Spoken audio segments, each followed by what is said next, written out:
Here we have a 2014 Volkswagen Up. It's fitted with the 1 litre 3-cylinder petrol engine and it's got roughly 48,000 miles on the clock.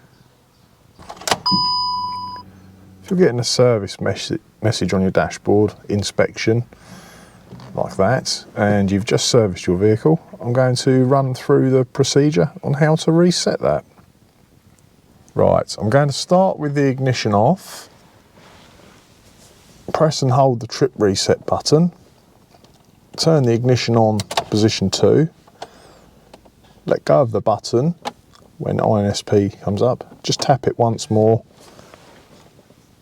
then ignition off, and that should be it. Reset again for another 12 months. I'll just pop the ignition back on and make sure it doesn't come on.